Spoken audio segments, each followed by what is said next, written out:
السلام علیکم ملګرو. نقیب یوسف زه یم. هیله لرم ملګرو چې ټول به روغ جوړ وي. الله پاک مو ټول خوشحاله لره.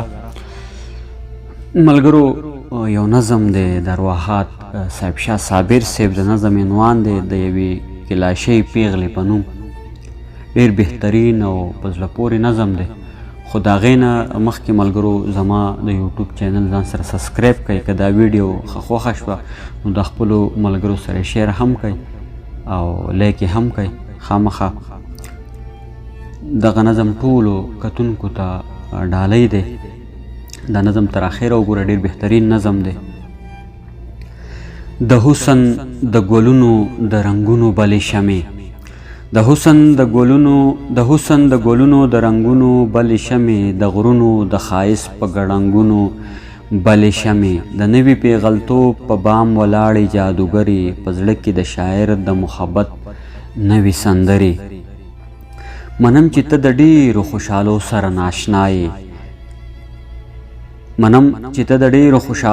ناشنا یې، د نوي ژوند له نوي رنګینو سره ناشنا یې. منم چې ستا په ژوند کې به بلها څیزونه کم وي، منم چې ستا په زړه به د بلها څیزونو غم وي. منم چې ته به ډېرو رڼاګانو ته پسخېږې، منم چې ته به ډېرو وداګانو ته پسخېږې.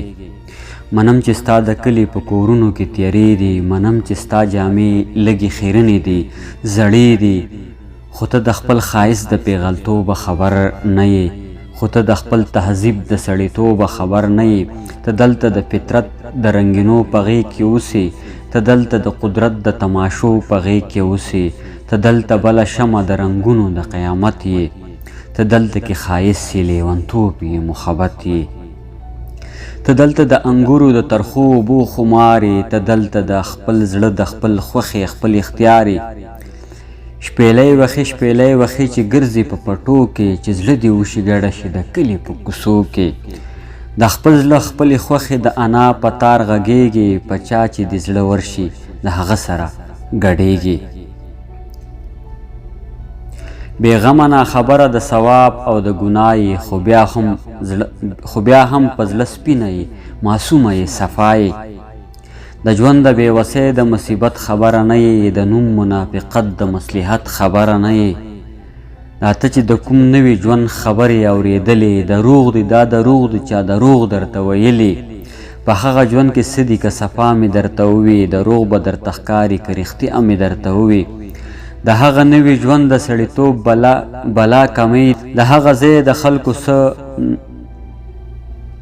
ناشوني مجبورې دي. ژوند څه دی؟ یو بلا ده، یو عذاب دی، یو هیبت دی، دوکه د بېماني د سراسر منافقت دی. ذهنونه پکې هسې د وخمونو کارخانې دي، سرونه د پیریانو د دیوانو خاریې دي. فکرونه د تارکولو غځېدلي سړکونه، خیالونه د سیمټو د سیخانو دکانونه. ځوانان پکې هغه چې جوړولی شي نوټونه، سړي پکې هغه چې ډکولی شي بینکونه. ښایست په پردو رنګونو ځان سینګارول دي، الفت د دروغو د رنګونو کنستل دي. ښایست په پردو رنګونو ځان سینګارول دي، الفت د دروغو د رنګونو کنستل دي. جانان یو رنګین په مخې غوندې دام دی، جنون یې د غرض په لمبو سوی تور غلام دی. یاري پکې د سپینو خود غرضو بوډۍ ټال دی، یاري پکې د سپینې خود غرضې بوډۍ ټال. خپلوي پکې د خپلو خود غرضونو نری جال دی، ګناه پکې د هر ناروا لاس اخیستل دي، ثواب د چا بېوسه په مرۍ چاړۍ راښکل دي. ګناه پکې د هرې ناروا لاس اخیستل دي، ثواب د چا بېوسه په مرۍ چاړۍ راښکل دي. عصمت پکې د ښار د کباړي دکان کوټ دی، قیمت د سړیتوب پکې د 100 روپو نوټ دی.